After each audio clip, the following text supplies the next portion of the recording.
Hello, everybody, and welcome to what I believe is episode 16 of the Natural Female Muscle Podcast. Today, we are back with another solo episode, as the past couple of weeks have been a few pretty hectic weeks. As you guys will know, if you've sort of followed along with what I've been up to, we were at the INPA PNBA World Championships last weekend now in Manchester, and that was absolutely amazing. It was such a good weekend. We also went to see Hans Zimmer that weekend as well, which was pretty cool. But yeah, it's been obviously quite busy with just a lot of stuff going on that front, and as a result, during that time frame, like my number one priority always kind of has to be making sure that I am doing my job as a coach and beyond anything else. And so as a result, things like doing the podcast and getting guests on isn't always at the top of the list, but I still want to make sure that I can get some good information out there for you. So this week we're going to talk about a topic that is definitely very relevant to me at the moment, which is dieting. And I'm very glad that I am dieting at the moment because it's outrageously hot in the UK. I know I sound like such a Brit for saying that. I can't wait for this heat to just go away now. But genuinely, I don't really ever like the heat or the sunshine anyway. So it's not like I always want the sun and then when it comes, I just want it to go away. I'm really, really not a huge fan. So I'm looking forward to the heat disappearing. And that's just why if you are watching this on YouTube, you'll see that I am probably like glistening with sweat, which is not exactly the most ideal of circumstances for a podcast recording. But it is what it is. And like I said, I'd rather be dieting at the moment than eating lots of food because, to be fair, this is the only year that I've actually dieted at like this time. Usually it's always later on, which means that I'm always quite heavy at this point normally.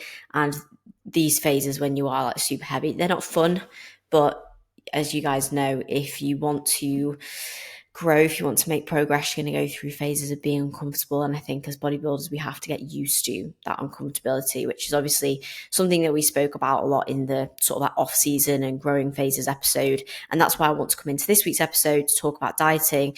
And then what we'll have done is we'll basically have been able to go through both growing phases and diet phases from like a wider, broader perspective, because honestly, as I kind of like type up my notes and topics that I want to talk about for these episodes, there's just so much that I could talk about. And I also don't want to bore you guys by just rambling on about stuff that you're not really interested in, you already know. But I think that once we've got these sort of baseline episodes finished, what we can then do from there is then start to look at any specific topics that you ever want me to talk about, whether it's like managing training during a mini diet or looking at the final few weeks of prep or looking at given points within an off season and how you would manipulate X, Y, and Z. So we can start to look at things a little bit more in depth on that front. But yeah, definitely today we'll just kind of go through the overview of diets and just kind of talking through why we diet, how we diet, and some tips that I can give you as well for the diet phases as well. And before we start, I just want to say again, huge thank you for everyone who is listening, who does listen to the episodes. You're all absolute legends, and it means so much to me. And if you are enjoying these episodes, do make sure to give us a follow, give us a rating on Spotify, or give us a subscription and like on YouTube. That would be absolutely amazing, and I appreciate it all the world. So let's talk about diets then.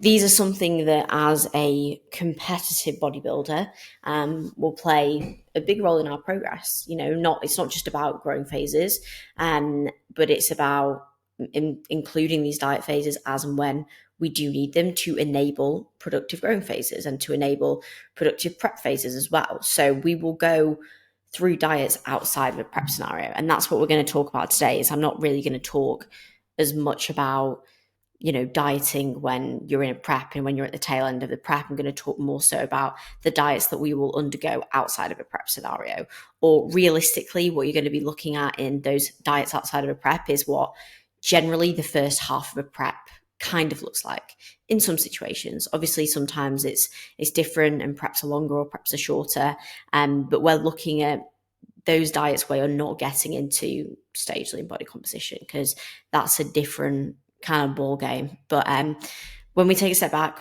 we look at a diet phase. Let's just cap off like what is a diet phase. So these are generally just times that we're being spent in a caloric deficit, where primarily the goal is going to be fat loss.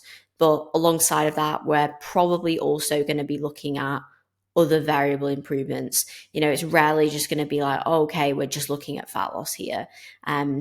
Of course, that is something that we do manage a lot, because as physique athletes, we're looking at making sure that body composition is in a productive spot. And especially when we're looking at mapping out like relative to a prep, that's of course going to be something that's important and taken into consideration when we're looking at the diet itself. But there is a wider range of things that we can look at when we're looking at why we're dieting, and the reasoning and the goals that we can create across a diet phase that are not just body fat related. So these are important to make sure that the off season is productive and that we're not just gaining and gaining and gaining and gaining, because you can't be on, unless your off season is obviously shorter, the likelihood is you're not just going to keep gaining and gaining and gaining forever, because you're then going to start to see those diminishing returns. And I think we spoke about this in the last episode, is you'll see significantly more like relative body fat gain. So you'll start to notice that body fat is now accruing at a level that is no longer really beneficial for the goal. And you're going to actually start to see a lack of productivity as a result of that body fat. So we said that there's obviously some huge positives of having additional body fat, and we are going to gain body fat alongside muscle within a growing phase. But when you get to a point where you really are just gaining body fat, and body fat is now sitting at a level where you're maybe then going to start to even see possibly like detrimental health effects.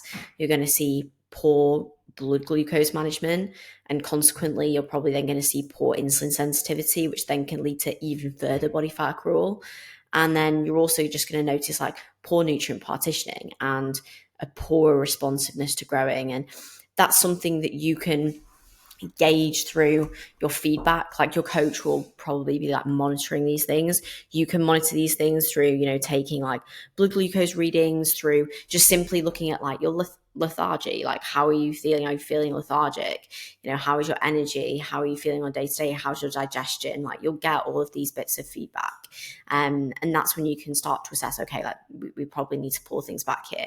And of course, from a visual side of things too, your coach will be able to really see where is productive and where is a good spot for you to be in. And sometimes you might not be able to always see that as the athlete or as the competitor. And we sometimes get a lot of questions about this on MBW as well, where people will say, like, should I diet? And it's like, okay, well, where are you at?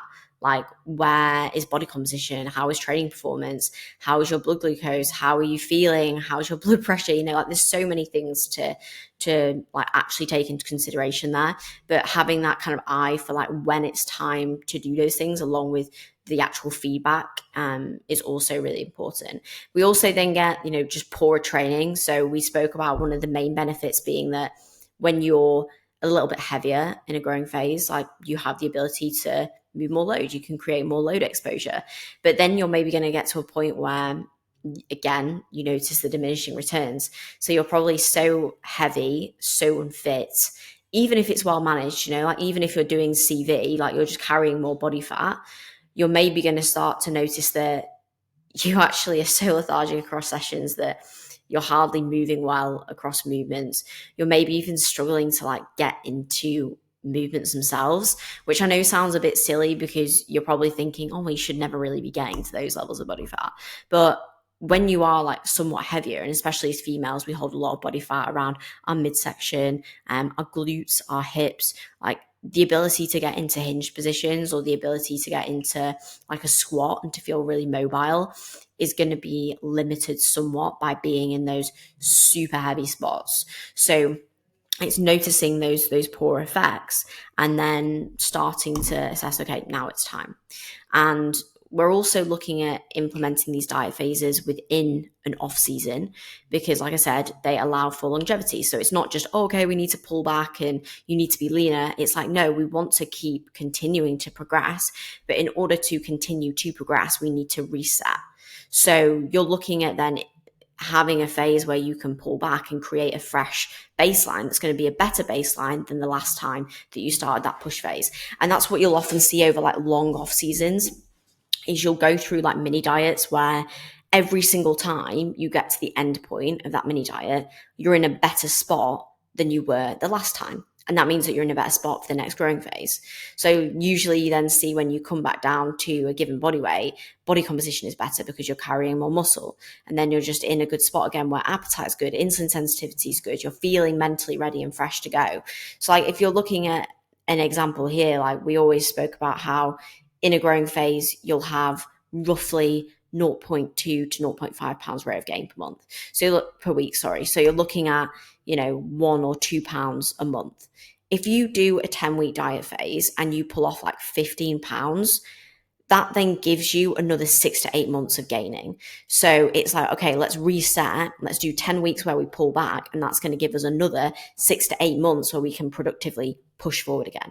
So ultimately, like you have that ability to just reset things and get them going again and get them being just in a better spot in general. And this is why timelines are so important, and mapping out these mini diets and mapping out these diet phases and growing phases and holding phases. Like all of these things are crucial to help you to get the most out of the phases that you're in, and to also just see why you're doing certain things. Because the worst thing that happens is when you feel like you're either in a never-ending gaining phase, or you feel like you're dieting, you don't really know why you're dieting. Like you need to see the purpose of that. Or I feel like it's beneficial to see the purpose of that because it helps guide you more. It helps give you that additional direction.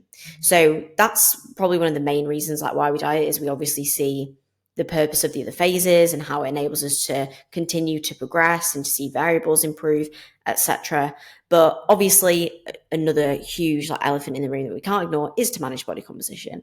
And that's going to be more so the case as you get closer to the prep, or if you're running a slightly shorter off season, you need to make sure that you are managing those growing phases so that you're not starting your prep at the peak of your growth phase. In most scenarios, sometimes you don't have the ability to do this based on life circumstances or the way that things are planned out. But generally, you'll want to make sure that you can manage things well so that you're starting that prep in a decent spot and you don't have a 40-50 pound prep ahead of you, which happens a lot, and that can be then also condensed into very short timeframes if not mapped out properly. So, it's making sure that you are including those mini diets, those diet phases, to keep body comp in a spot where you're not going to be in a horrible position when you start your prep. That is ultimately very, very, very important. And then as you get closer to the prep, they'll probably come away from just being a standard mini diet to being, a pre-prep diet as well.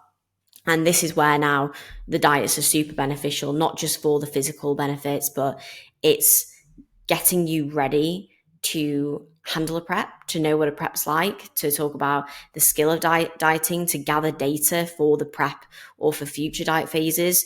And we'll definitely talk about this more in depth. So I'm going to take you guys through like the actual skill of dieting and through some tips that, maybe I can give, or some specific things on that front, which I'll touch on at the end.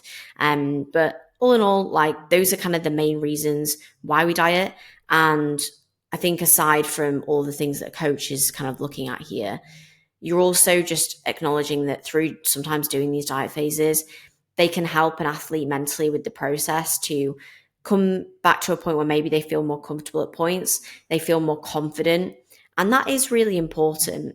Like as much as we have to go through phases of being uncomfortable, it can be very beneficial for an athlete to go through a mini diet or a pre-prep diet, especially where they can start to see the progress they're making, because it's like positive reinforcement and they feel now motivated by what they've been able to see, and they feel more confident as well going like into a prep or planning out their like competitive plans, because they pull back a little bit and they're still probably going to be a good way off from stage condition, but they'll probably be able to see more of the tissue they build, more of the shape that they have. And that's a really, really good tool for an athlete to then be able to carry into the next phase. or their future goals, and to be able to really see where they're at, or even to just see their weaknesses as well, and see the areas that they want to improve. Like, I've definitely seen that over this diet phase. I've seen some aspects of built confidence through just being a bit lighter, having better shape, feeling more comfortable in certain clothes, seeing some aspects of my shape come through. But at the same time, like, I had a check-in today and we looked at my shots and I was like, yeah, I have like no upper back and I have really poor abs and I need to improve this.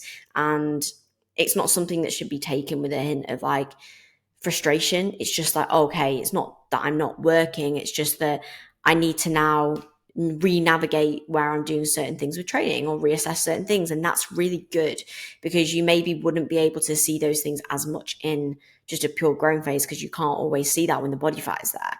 So there's a lot of really, really good benefits to be taken out of these phases. So that's the main chunk of why we diet. Now we're going to come on to how we diet. So what are we doing? Like, what are we actually doing to enter this diet phase? And simply put, like, to put a blanket statement on it, we're entering a deficit.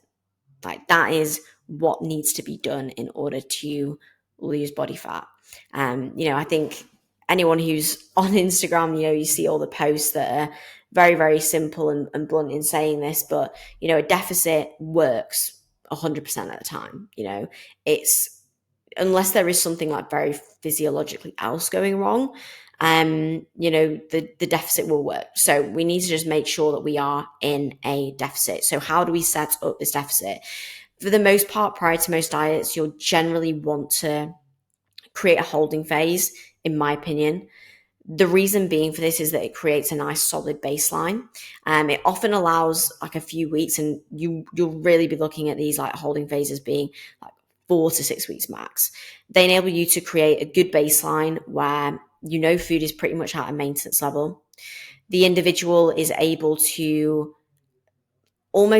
they will often like recomp a little bit in that time period, because they're not going to see suddenly like loads of added body fat coming on. They're just going to allow things to hold, and they're going to probably allow the look to just tighten up a little bit through just staying at maintenance, but continuing with good performance and actually seeing an improvement in variables as well. But the biggest thing, especially for females, is that it allows us to have like a steady baseline hormonally, because what you get if you don't have a holding phase is that you tend to see food going from like its peak to then being shot down to a deficit. And the female body is so responsive to stress and any change really in its environment or what it's going through. And that sometimes doesn't always create the best initial response. Like, don't get me wrong, you'll see the huge shift in food volume. Of course you will. So that will obviously translate into a body weight shift. But generally you want to have a good baseline, especially if you're working with somebody or you are somebody who is maybe using a lot of flexibility in their routine. So say you're in an off-season phase where you're having a lot of off-plan meals, or your tracking isn't like quite where it needs to be, and maybe you want to transition over to a meal plan, or maybe you just want to make things more consistent. You have that consistent baseline, and then that individual is ready to go into that phase, rather than going from like having loads of off-plan meals, or not quite tracking meals properly, or not doing this and that, and then they're trying to change everything all at once as they go into a deficit. It's like, okay, let's just actually set this baseline, and then we can start to pull back from there. It's often recommended that you start a deficit around the follicular phase, but it's not a huge issue if you need to start it beforehand. Generally, I will look to do that with most of my clients, just because I know I'm going to get the most accurate response from them, but it's definitely not like essential if you do need to start it at different points as well. So from that baseline, what we can then do is simply create the deficit. So now you're at that maintenance level, and you can create the deficit from that spot, rather than kind of trying to do a lot of guesswork and trying to figure out how much you need to obviously adjust. The amount that you adjust from is obviously going to be very dependent on where the individual is at body comp wise and what they can handle in terms of the severity of the deficit. Usually when you're starting a diet like around your peak off season, say you're doing like a mini diet, you can handle a little bit more of a severe deficit, in the sense that losing at a faster rate of loss isn't going to mean that you're experiencing like really like negative detrimental effects, because you're probably holding on to body fat that your body doesn't really want to hold on to. You're still carrying a lot of body fat, so you're not exactly going to be experiencing like detrimental effects from like performance or from a physiological side of things by seeing a faster rate of loss or seeing more body fat come off initially or being in more of a deficit. Whereas if you're in an aggressive deficit when you're like stage lean, you're going to feel horrible and your look's going to start to massively deteriorate and your training is going to massively deteriorate as well. But when you're at that peak point, you can obviously make a little bit more of an aggressive deficit. But it does definitely depend on where the individual is at. Usually you're maybe looking at anywhere from 400 to 1,000 calories, depending on where the individual's food is at, and also how responsive they are to different points of food. So, for example, you'll have some people who will be in their sort of like peak of a off season. They might have a very like adaptive metabolism, which means their food gets really, really, really, really high. But then if you were to only adjust their food slightly from there, they'd then adapt to that very quickly as well, and they might actually need a slightly bigger adjustment. So it really depends on the person, and any coach who's worked with that athlete will know what they need to do in terms of making that change when they go into a deficit and how responsive they are towards these specific phases.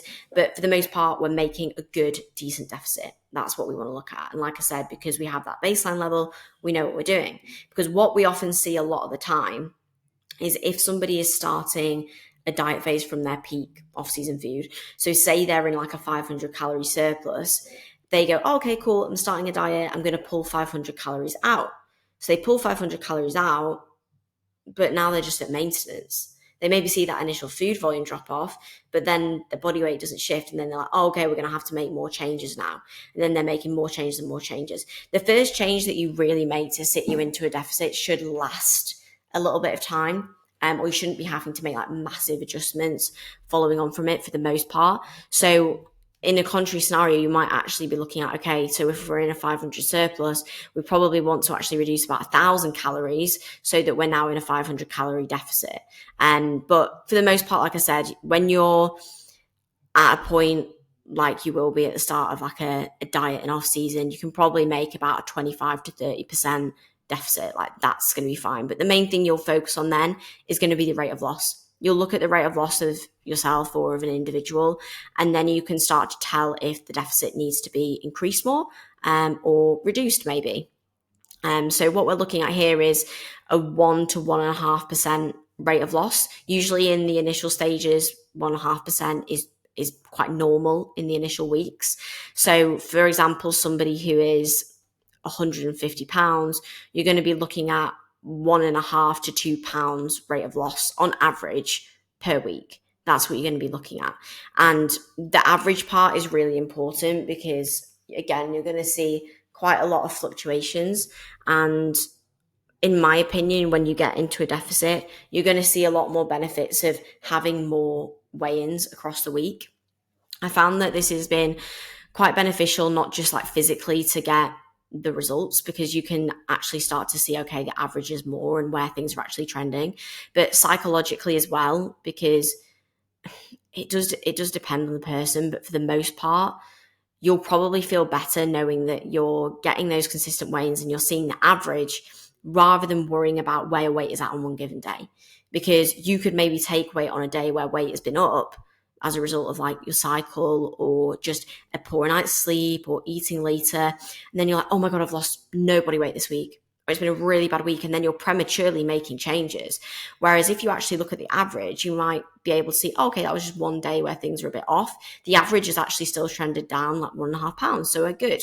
So looking at the average, being able to monitor that, and then being able to see if you need to make any further changes from there, and then you can start to assess, okay, we need to make changes here, or we need to make changes there. That's what we're then looking at. And I won't go too much in on this episode when it comes to cardio and food and steps, because I feel like I could do a whole different sort of episode on that, or do some Q&As on that. So if anyone's interested in hearing me talk a little bit more about that when it comes to how and why we make different changes there, do let me know. I'm more than happy to do so, but that's generally what we're setting in stone. We're looking at that rate of loss, and then you can start to get the feedback from yourself or from your client to see what's going to be the best thing for you to do moving forwards in terms of making changes or in terms of pulling things back or whatever you kind of need to do from that point. But the biggest thing that we're really concerned with is like when we're viewing how we diet is in a diet phase outside of a competition prep, you really don't want to be experiencing like bad diminishing returns from this. Like, don't get me wrong, there's going to be days where you feel hungry and days where you maybe feel a bit low on energy, but you shouldn't be seeing like a significant loss in training performance. You shouldn't be seeing like extreme psychological difficulty or like extreme energy like struggles, or most definitely don't want to be seeing a loss of cycle. And if you do see that, it's time to probably get back into a surplus, because that's not really the goal with when you're doing these diet phases. Or if you're noticing a lot of really bad effects, this is where you can look at, okay, maybe we need to get you back into a surplus. We need to let things level out. And then maybe we need to look at getting bloods done and seeing what we need to do to kind of remedy some of these issues that we've come across, so that you know you can go into a comp prep in the future and have that be successful, because you're nowhere near competition condition or body composition in these diets. So you need to make sure you can go through these phases successfully to know that the idea of doing a competition prep is possible and it's there, and it's going to, like, yes, it's going to have challenges, but for the most part, it's going to be smooth, and it's like literally the end goal will be able to happen. So, like I said, that's one of the main reasons why these phases are great, but you have to be careful that you're monitoring those things throughout.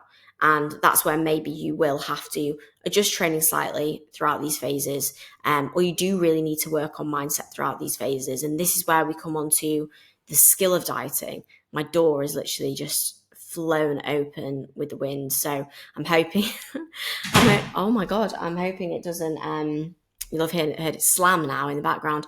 I'm hoping that it doesn't affect the sound on this, so please do just bear with me on that front. But this brings us on to now the skill of dieting. So this is one of the best things that we can get out of these diet phases. And when we like talk about the skill of dieting, it's like, what the hell are you talking about, Loz? Because like you do your cardio, you do your steps, you eat your food, blah, blah, blah. Like, what do you mean the skill? It's about being better at like basically being able to diet and making the diet easier. So experiencing less of a struggle, being able to have more enjoyment of the diet phase and have better outcomes as well. So like have better training outcomes, have a better physique outcome at the back end of it. And these are all things that do definitely get better of the experience. And the reason why I want to talk through this a lot is because I've had a horrible skill of dieting in the past. You know, like I can't even count how many diet phases I've done now. Unfortunately, the first few years of like my bodybuilding career, when I was 16, 17, I actually was like chronically dieting. Not because I don't know, it wasn't really because I was like, oh, I'm restricting. It was because I followed a lot of people who were like on prep a lot.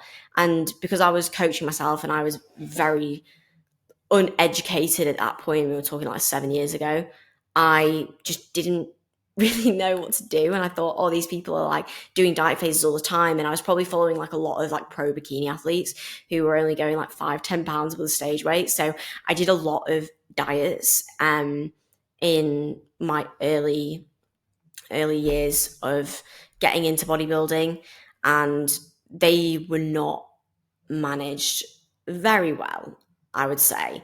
And now I've obviously come through, I've done my prep, I think I've done 4 diets now in this off season. I've done like 3 proper diets, and then I've done maybe 1 or 2 like shorter pullback phases, because I've obviously been in this off season now for 3-4 years maybe. So these are things that I wish I would have known sooner. I think I've got better at them just through time. Like, you can't, when you speak to somebody, I don't know if anyone on the podcast, I mean, I'm sure people will have, when you speak to experienced competitors and they talk about prep, me and Emma actually spoke about this on our episode. It's like, they really don't have to think about it. And I'm definitely getting to that point now where like I've done this diet, I'm like 11 weeks into the diet, and I don't really feel like I've been dieting at all. Yes, there's some effects. Like the main place I notice it is like in my sessions, but it's not been like, oh my God, I'm in a diet. Whereas the first time that you do diets, you will feel that. You'll probably wake up and you'll think, I'm dieting, I'm in a diet phase. And that just literally will just get better with time. But there are things that you can do to improve these things. The first thing that you can do to improve your skill of dieting or your ability to manage things better across the diet is your routine. Like, your routine is everything. Like, this is going to help you across these diet phases so that you can tick your boxes. You can keep your stress low. You can monitor performance well. You can get your meals in. You can prep your meals. You can do your CV, your steps. You can sleep on time.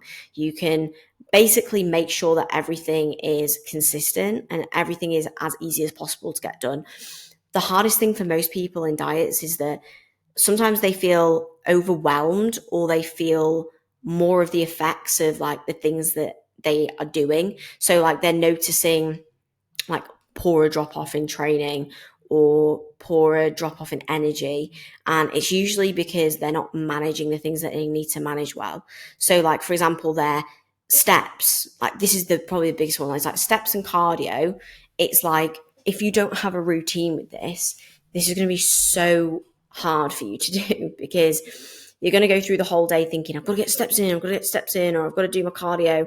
And then you feel like you're constantly on the back foot trying to get these things done, and they seem like such a chore. Whereas if you actually set specific times across the day where you can get these things done, generally the earlier you can get these things done, the better.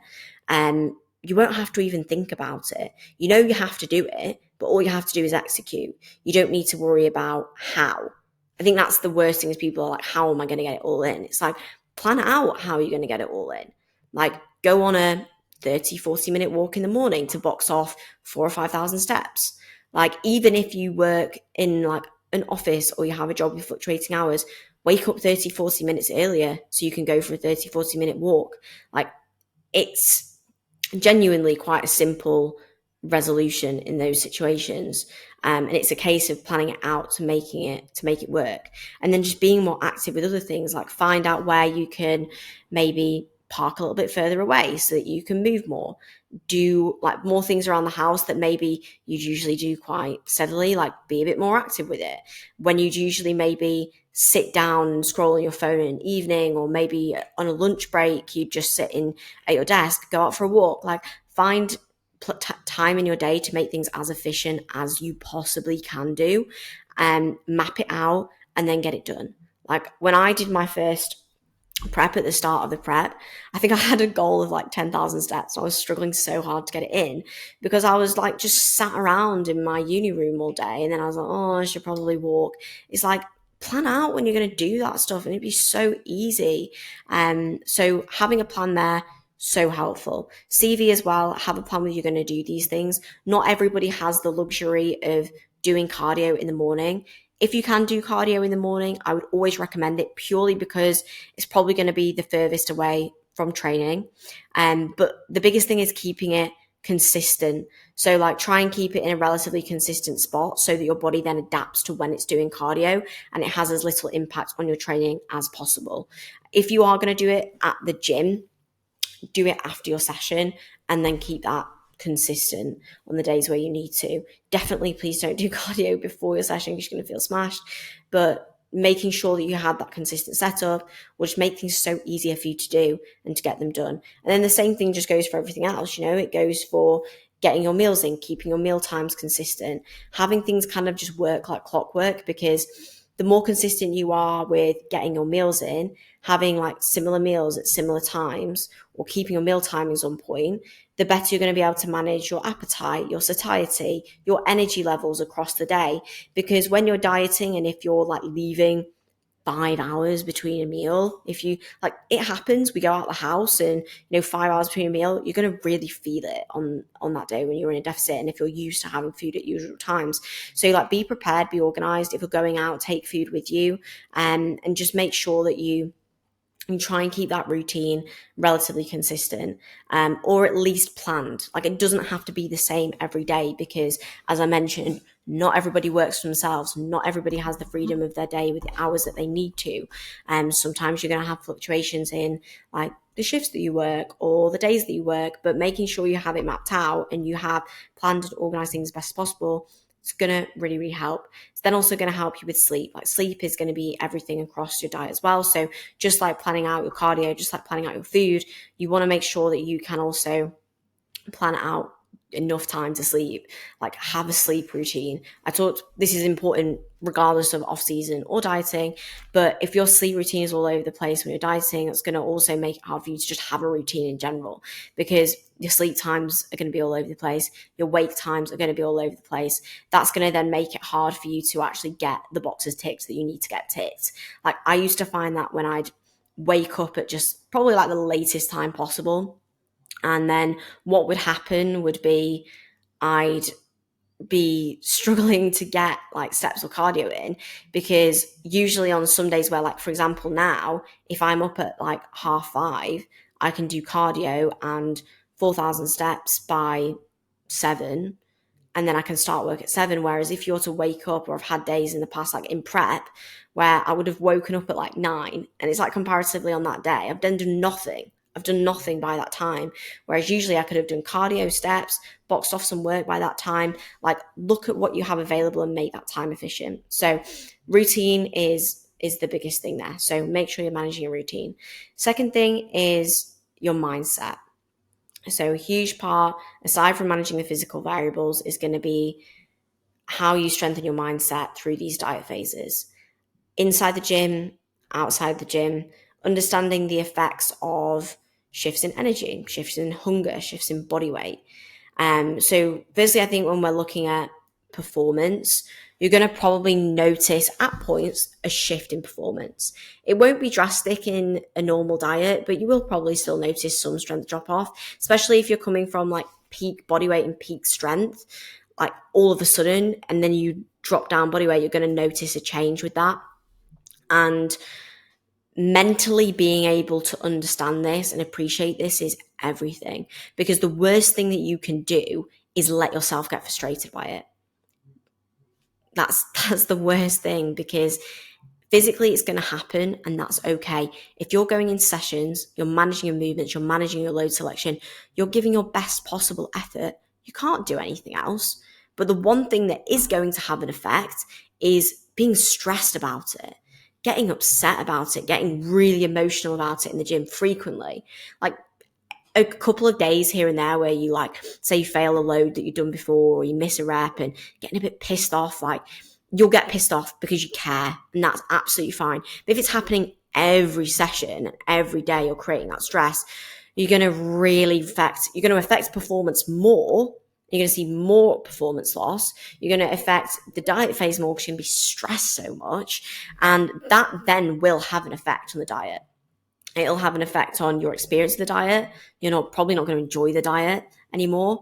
And you're probably going to notice your physique starts to deteriorate. And you actually will put yourself at risk of muscle mass loss. And this is always the funny thing, because it's like, actually dropping off a little bit of load for the sake of keeping good quality work will not affect your muscle mass loss. But stressing about it and getting really, really stressed about it and upset about it frequently is going to affect your muscle mass loss. So it's like just making sure that you can appreciate that more. So continually giving yourself those reminders, communicating well with your coach about this, because sometimes just having a discussion about it can help massively. For example, in the gym yesterday for me, I went and did a hack set, and I dropped like a rep or two on it. And I was a bit annoyed at myself afterwards. I was like, why have I done that? I should have done something better. And I actually had a chat with, like, I think Jack was hanging about, and he was like, Loz, like, you've done the best that you could do. Like, don't stress about it. And literally even just that brief second of conversation helped me massively. And then I just moved on. So, like, just having recognition, having acknowledgement, and moving on from that will help huge amounts. So keep your headspace as calm as possible, communicate well with people, eliminate any pressure from yourself. Like, remind yourself you do not need to put any pressure on yourself, and just have a wider perspective. Like, utilize journaling work, utilize meditation work. Like, it's not stupid. It actually helps. The reason why people say you should do it and why people have had such positive experiences with it, like, make sure you're continuing to work on your mindset on that aspect. And then there's obviously mindset outside of training as well. I think that when it comes to like routine adherence, like that's a huge part of then also strengthening your mindset, keeping busy throughout a diet as well. Like, utilize the added time that you have where you're not eating and not feeling super like tired and lethargic all the time to put effort into like work or other fun projects or other things that you enjoy and things that you like to do. Like, the busier you are on a prep or a diet, the easier it is. The hardest diets that I've had have been the ones where I've not had very much to do. Like, for example, when I did my first prep, I was doing a bit of coaching, but I was just starting out at that point. So I only had a few clients. I was on like a break from uni, I think, as well, had like nothing to do. And as a result, the days were so hard because I had nothing to do in between meals. I was just thinking about when am I going to eat next or when I'm going to do this. And I just did not make it easy for myself. So whereas in comparative now, I find the days go by so fast, the weeks go by so fast. Like, this 12 weeks in this diet has literally flown by. Whereas my prep, it would feel like a week would take an eternity. So it's like the more busy and the more efficient you can keep yourself, like, yes, still have downtime, but don't let yourself sit and ponder and make the diet hard for yourself.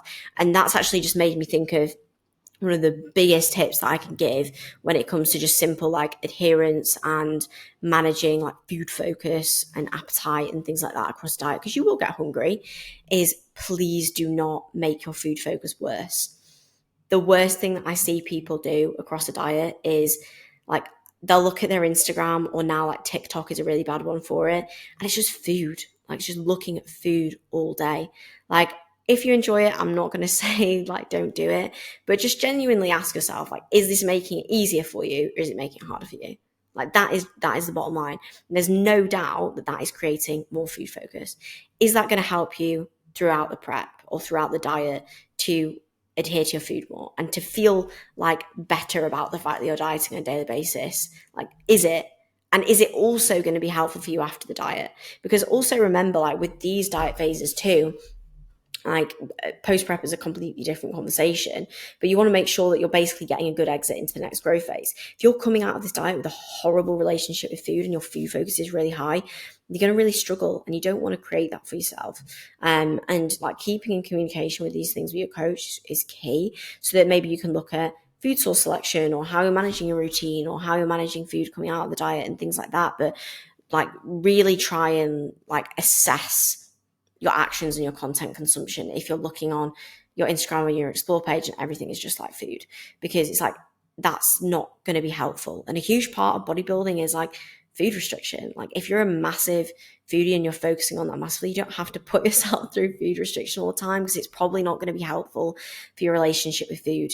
And that's the biggest thing that we have to think about there. So I know I've kind of rambled on for a moderate amount of time now. I'm 42 minutes in, which I think to say that I'm doing these podcasts solo is like embarrassing that I can just talk on for that long. But we've gone through sort of why we diet, how we diet, skill of dieting, a few tips that I could give. And I've actually had a few questions here.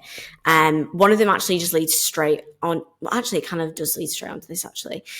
But Nicola Truelove asked me, she said, what was the worst diet hack that I've ever had and I would never do again? And this is something that I probably did because my food focus was so high. So in those like initial years when I managed my own food, I used to always like macro track as well. I never used to follow a meal plan. I was also very food focused, like I just said. I used to cram like pretty much all of my food towards the end of the day. So like all my carbs, all my fats, like I would have no spreading of even like protein feedings. I wouldn't spread them out. I'd like fast, and then I'd have like 2 like actual or like 3 actual meals. And then I would like have like a massive bowl of oats, and I'd put just calorie dense foods in as well because I wanted hyper palatable foods.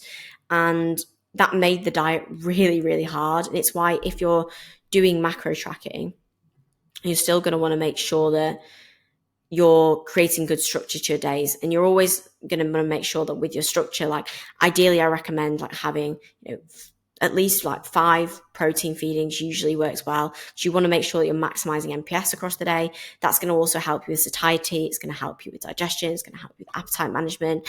And then filtering in your carbs and fats across the day where suits best. So you have those 5 baselines of protein feedings, and then the carbs and the fats go on top of that. If it's a training day, they're probably going to go pre-workout, post-workout, intra priority, and then the rest go elsewhere. If it's a non-training day, suit them where fits you best in terms of managing energy and satiety. Some people will want to have some carbs at the start of the day. Some people want to save more of their carbs and fats towards the end of the day, but definitely don't cram everything into one meal, or don't restrict yourself massively, because the food focus, the energy, the training performance is going to suck. Like, it's really going to suck. So just having better awareness of where you spread those things out. And, anyone who's actually working with a coach, whether they're doing macros, whether they're doing a meal plan, you guys will be going through that, and you'll be making sure that you're getting things to be in the most effective way possible for you to enjoy the diet well and to get the best results as well.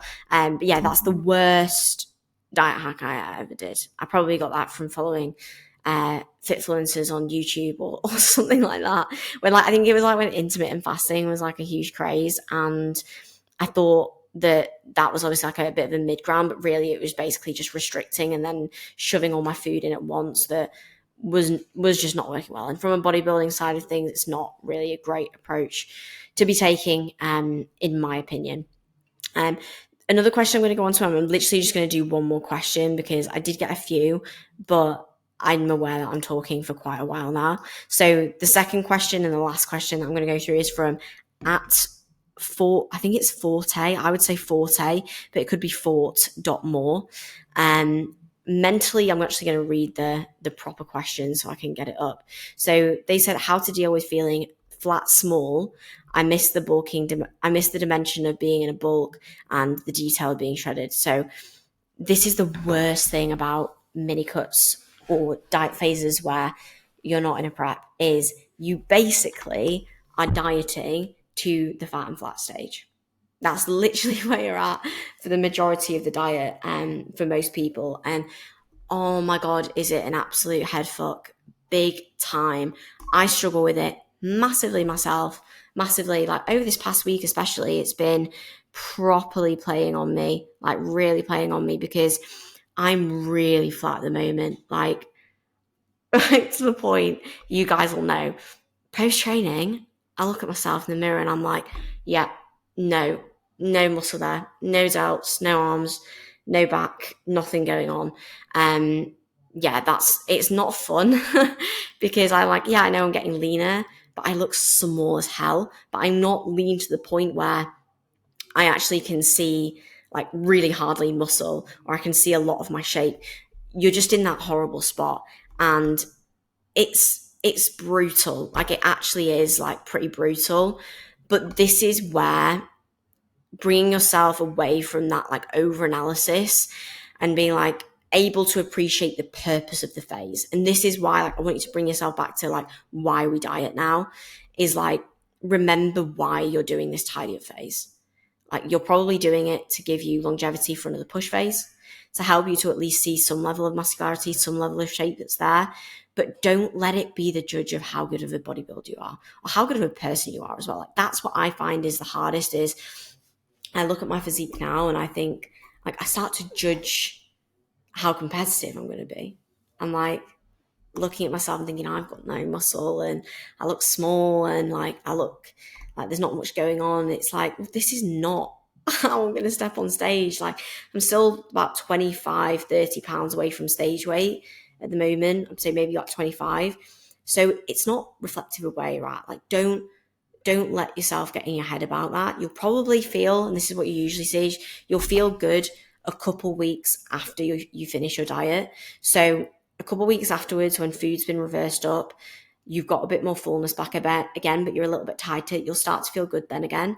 But don't let it be a dictator of how you truly feel about yourself, how you truly feel about your progress. Remind yourself daily, remind yourself weekly when you're checking in, or when you're going into a session, or when you're taking pictures, like why you are where you are at the moment. Like, don't expect any amazing outcomes from it. Don't expect to suddenly look amazing or to see a huge transformation or to truly be able to judge where you're at physique wise. Like being able to put those things into perspective is everything. And I have these discussions with AJ, like I know them myself. If I talk to a client about it, I can have that discussion with them. But when it's you and when you're in your own head, it's a different ball game. So being able to talk to somebody else or being able to write your thoughts out, like I write things out in my journal every day. And was it yesterday or the day before? We filmed for MBW. We took some pictures afterwards, and I was feeling so like low about my physique, honestly. And me and AJ just had a chat afterwards, actually on camera as well.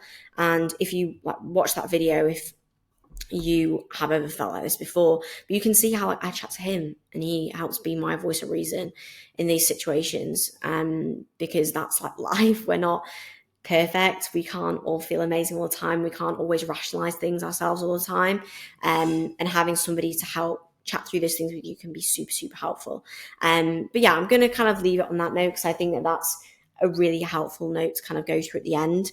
And I'll just cap you guys off on where I'm at. I'll probably actually I'm filming a YouTube video today, so I'll make sure to go through a lot of stuff on that front. But I am actually, so I'm 11 weeks now into this diet. I'm about 18 pounds down, 17 pounds down. So I've lost a good chunk of body weight for somebody of my heights. I'm at the point, like I've just said, where I'm starting to feel a bit like meh. Like it's nice to see that I'm leaner for sure, but now it's like, because you don't have that goal of stepping on stage, you just want to get back progressing again. I'm like, cool, seeing where my body's at. I know that this is what I need to improve now. Like I've seen some areas that I need to improve, as I mentioned. I want to get back feeling good in the gym. Like I'm ready to go, and I'm hungry and I'm feeling good, and all those variables that I wanted to improve there. So we've just got one more week just because we wanted to box this off at 12 weeks. I'm feeling good, so I can just do another week in this phase and get me really solidly down around 130 or high 120s. And then we have like a really good runway to build ahead, which is exciting. But yeah, that's just a little bit of an update on me that nobody asked for. But yeah, aside from that, I'll cap off the episode here because I need to start making these solo episodes a little bit shorter because I think they may be a little bit ridiculous. But I do appreciate for everyone who has listened to this week's episode. I've got a guest episode actually recording tomorrow.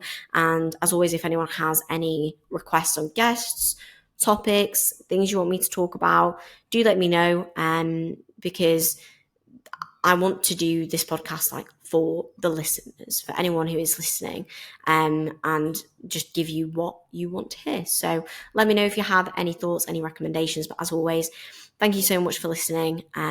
Just means the absolute world. And I'll catch up with you guys in the next episode.